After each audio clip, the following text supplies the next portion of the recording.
Right, Pabs, first and foremost, welcome back. Thank you. How was your summer? Did you enjoy it? Did, yeah. It was a long one actually. We were off for 9 weeks, so a wee bit longer than I'm used to. But no, it's good to get back in. Look, obviously, the break's always nice, but you're always raring to go for the new season. Last year was your first year as a manager.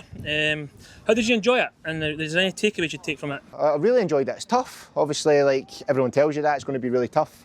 And it was. There was a lot to learn. A lot of things that you probably didn't expect to happens. You get players suspended when you don't know they're suspended, and then boys missing for weddings and whatever, holidays, and these kind of things just come up where that's not something you ever planned. So look, a lot of it is management is dealing with people as well as dealing with the football side of it, and obviously the football side of it is bread and butter. I've done it for 30 years of my life, but it's the personal things where when you're a player you didn't realise these things are going on. So look, that's been a wee bit of a learning curve for me, but the boys have been brilliant for me, so hopefully they continue it this year.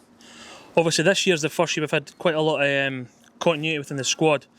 Why is that important for the club going forward? Look, it's massive, I think. I think when you can't go in every single season having to rebuild and bring in 10, 12 players. I think, look, it can work every now and again, but I think if you want to be successful at any level, you need that wee bit of continuity. And we obviously had it from the season before, where I stayed along with the coaching staff after Dougie moved on. And this year, I think it's a credit to the boys that they've earned themselves a contract. And we've kept, as you said, I think we've brought in 3, maybe 4 new players.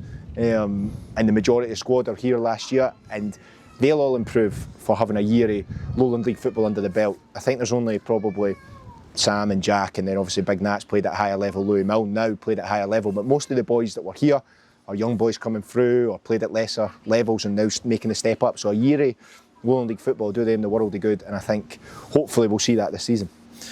Speaking of the new arrivals, how are they settling in the team, and what do you think they'll bring to the squad this season?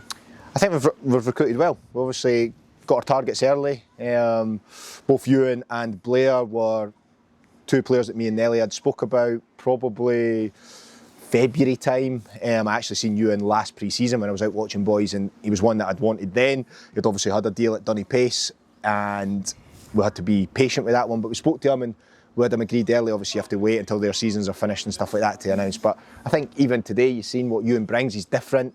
He'll back in, he's strong, he's a different type of striker than what Mark Ferry and Brian and Mando are, so it's really good to have that. Blair, obviously, we wanted a second goalie to push Dion. Last year we had loans who were fantastic for us, but it's hard to get that continuity that we spoke about. And obviously Louis Milne, I know Louis well from playing with Stirling and obviously playing against him for years when he was at Montrose and Cowdenbeath back in the day. So when we heard that he was available, it was a no-brainer for us. Get a player of his quality, his experience in the team was massive, and I think it showed today. He strolled the game. I don't think he was ever really out of second gear, and he's only going to get better. And obviously when we bring Nat back as well, Nat's on holiday just now, when he's back, what experience we've got in the middle of the park, and that'll help all these young players. How many fines has Louis got for not calling you gaffer yet? There was a couple on Thursday calling me Pabs. It was, hey, look, it's a hard one for Louis, as I said. Like, I've played with him before, and I'll take him time to learn. When we first actually signed it was the first time he messaged me, they'll have to call you gaffer now. So look, Sam Newman will be on him. Sam Newman's on anything, so he'll be on him right away. And lastly, what are the realistic objectives we've got for this season, and how are we going to play? Is it going to change for how we played last year?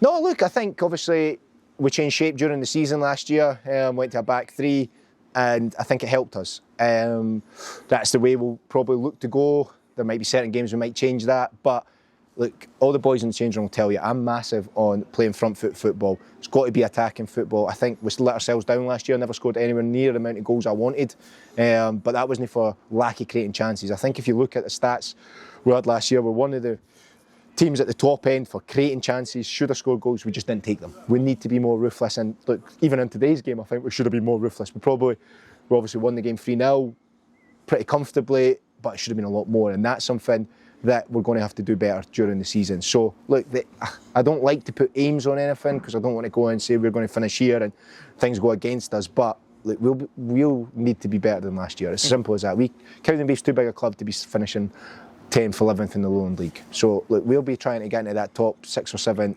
and look, hopefully better, but that is the minimum aim, really.